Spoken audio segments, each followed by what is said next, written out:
Welcome back नाज़रीन। अब हमें ज्वाइन किया है मुस्लिम लीग नून के सीनियर रहनुमा जनाब कौसर काज़मी साहब ने और पाकिस्तान तहरीक इंसाफ के सीनियर रहनुमा जनाब इकबाल आफरीदी साहब। आज सेनेट का इलेक्शन पिछले कई हफ्तों से खैबर पख्तूनख्वा को लेकर और खैबर पख्तूनख्वा के अंदर जो 11 सीटों पर इलेक्शन था अंडर डिस्कशन रहा। अंडर डिस्कशन इस तरह रहा कि पाकिस्तान तहरीक इंसाफ का वर्कर अपनी ही लीडरशिप से सवाल पूछता रहा कि जनाब फलां को टिकट क्यों दे दिया और फलां को टिकट क्यों नहीं दिया। ऑब्वियसली इमरान खान साहब से मुलाकातों में बैरियर्स हैं, इंफॉर्मेशन के फ्लो में कुछ बैरियर्स हैं।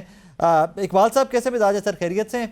अल्हम्दुलिल्लाह जी, अल्हम्दुलिल्लाह, खुश रहो जी, सलामत रहो। Thank you sir.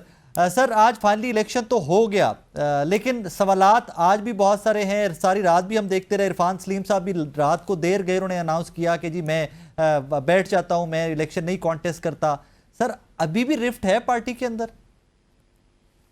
देखिए, ये सीनेट इलेक्शन तो अगर आप देखें तो कौमी असम्बली में जब सदारती इलेक्शन हो रहा था तो उस वक्त से ये वावेला शुरू है। वहाँ पे जब हुआ मेरी मेंबरशिप भी सस्पेंड कर दी गई थी कि देखो ये सदारती इलेक्शन जो है ये बिल्कुल रूल के खिलाफ हो रहा है, कुरम पूरा नहीं है और आप सदारती इलेक्शन कर रहे हैं। सबसे पहले तो आप सीनेट इलेक्शन जो केपी में रह जाता है वो करे तो तभी जो है ना फिर सदारती इलेक्शन करवाए। लेकिन मुल्क में जो पछताइयत, जो जुल्म व जबर होती रही है और रजीम चेंज से लेकर अब तक जो हुआ, पॉलिटिकल इंजीनियरिंग, यहाँ पे चादर उचादे वाली पामाली, यहाँ अगवा बराए बयान, ये सब कुछ हुआ एक ही बंदे को बेईमान साबित करने और तहरीक इंसाफ को दीवार से लगाने के लिए।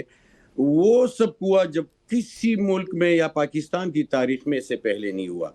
अब जो सेनेट इलेक्शन करा रहे हैं तो मुझे बताए कि जो महसूस नशस्तों का फैसला आया, सबसे पहला ब्लंडर और जुल्म और जबर तो वो थी।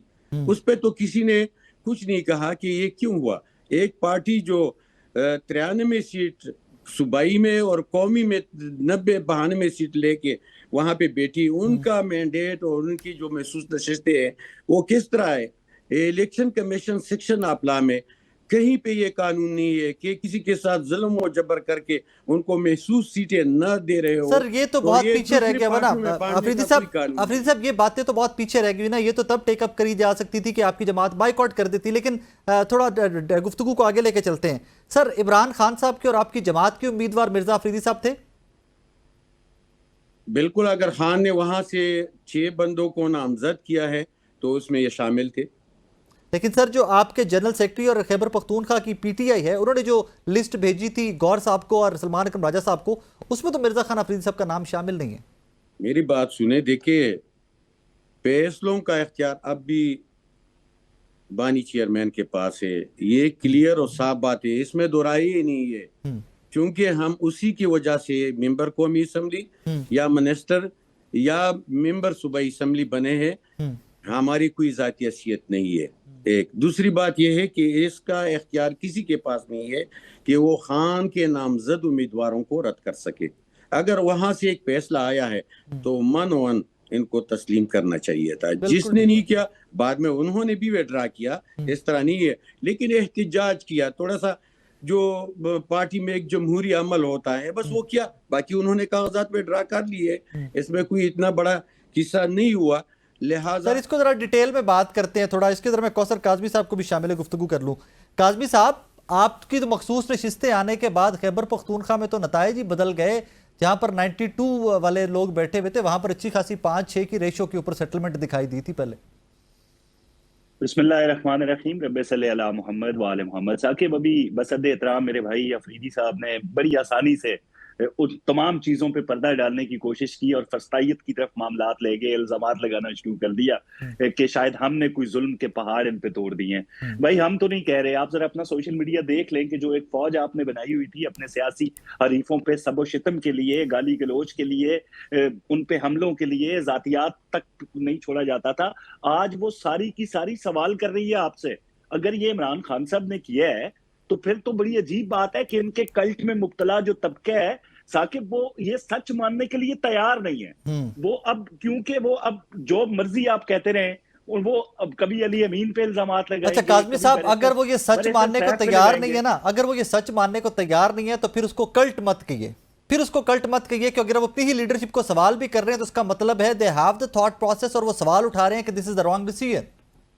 نہیں، میں اگر کلٹ کا ہے تو میں دلیل کے ساتھ ثابت کرتا ہوں کہ میں نے یہ کیوں کہا ہے اور بالکل ٹھیک کہا ہے ثاقب. کلٹ میں مبتلا طبقہ وہ جانتے ہوئے بار بار یہ کہہ رہے ہیں بھائی یہ تمام تر ہدایات حکم نامے بانی جو تحریک ہے ان کی طرف سے آ گئے ہیں, P T I Imran Khan صاحب کی طرف سے آئے ہیں, لیکن گالی گلوچ ہو رہی ہے بیرسٹر سیف کو, گالی گلوچ ہو رہی ہے علی امین کو, اور باقی افراد کو کھل کے کہا جا رہا ہے. اور کیوں نہ کہا جائے, زیادہ دور کی بات تو نہیں ہے کہ عمران خان صاحب کا بیان آیا تھا کہ بھائی اگر مجھے گرفتار کیا گیا تو پھر یوں ہوگا, اور ساتھ ہی جو ہمارے وہاں پہ مراد سعید ہیں ان کی طرف سے اہداف بتا کے کارکنان کو کہا گیا تھا کہ آپ جانتے ہیں کہ آپ نے کیا کرنا ہے. اب جب یہ تمام تر چیزیں کارکنان کو کہہ دی گئی اور وہ نکلے, انہوں نے حملہ کیا, اس کے بعد قانون نے اپنا راستہ نکالا, ان کو سزائیں ہوئی, تو وہ توقع کر رہے تھے نا کہ ان کی قربانیوں کو ملحوظ خاطر رکھتے ہوئے پیسے کے اوپر ان کو ترجیح دی جائے گی, لیکن نہیں دی گئی. کس کی طرف سے نہیں دی گئی؟ عمران خان کی طرف سے. گالی گلوچ پھر بیرسٹر سیف یا علی امین پہ کیوں؟ اگر تمام فیصلے انہوں نے کیے ہیں, اس میں فسطائیت کہاں سے آ گئی؟ اس میں پی ایم ایل این کا یا باقی جماعتوں کا قصور کہاں سے آ گیا؟ وہ تو اپنی سیاست کر رہے ہیں. تو بات یہ ہے بھائی میرے کرنے کی کہ یہ جو کلٹ ہے نا اس کو سوال کرنا چاہیے. ویسے بڑا قاضی صاحب بڑا آج کل ہماری جان چھوٹی ہے ثاقب, ہماری جان چھوٹی ہے, ہمیں گالیاں نہیں پڑ رہی. آج آپ نے قاضی صاحب ایک فوٹیج دیکھی ہے, روکن کی طرف ہے. آج کل آپ نے فوٹیج دیکھی ہے کہ امیر مقام صاحب کے صاحبزادے اور سی ایم کے پی کے جناب علی بن گنڈا پور صاحب اکٹھے اسمبلی میں گھوم رہے تھے آگے پیچھے. بڑا اچھا لگا دیکھ کے ویسے مجھے. وہ بھائی ان کو بانی کی ہدایات ہے نا, بالکل عین عمران خان کی ہدایات کے مطابق ہر چیز پہ عمل درآمد ہو رہا ہے. عمران خان صاحب کی ہدایت ہے کہ امیر مقام صاحب کے بیٹے کو سینیٹر بنانا ہے. بھائی اب اگر علی امین گھوم رہے ہیں تو بیرسٹر صاحب کہاں سے پیغام لے کے آتے ہیں؟ بھائی علی امین کو پیغام بیرسٹر صاحب. آفریدی صاحب بھی کچھ ایڈ کرنا چاہ رہے ہیں. قاضی صاحب آفریدی صاحب کچھ ایڈ کریں. جی آفریدی صاحب, میں نے یہ پوچھا کوثر صاحب سے کہ کیا آپ کی ملاقات ہوئی ہے, آپ کو ڈائریکشن دی ہے خان نے؟ آپ نے فرمایا نا آفریدی صاحب کہ تمام تر جو ہدایات ہیں, جو فیصلہ سازی ہے وہ بانی کی طرف سے ہے.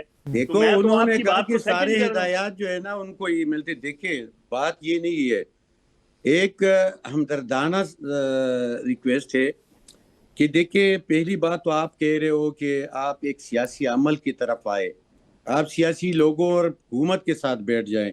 جب کبھی ایک فوٹیج بھی آتی ہے تو پورا میڈیا اور پورے سیاسی جو لوگ ہیں وہ سراپا احتجاج اور چیخیں مارنا شروع کر دیتے ہیں. اگر ایک اسمبلی میں وزیر اعلیٰ ان کے ساتھ کھڑے ہو کے یا وہاں پہ دیکھ رہے ہیں کہ ایک جمہوری عمل کس طرح چل رہی ہے, تو کیا یہ ظلم ہے یا کیا یہاں پہ پستائیت ہے یا کیا یہاں پہ کوئی دھاندلی ہو رہی ہے کہ وہ دونوں کروا رہے ہیں؟ اس طرح نہ کرے. ناظرین یہاں پہ وقت ہوا ایک بریک کا, ہمارے ساتھ رہیے گا.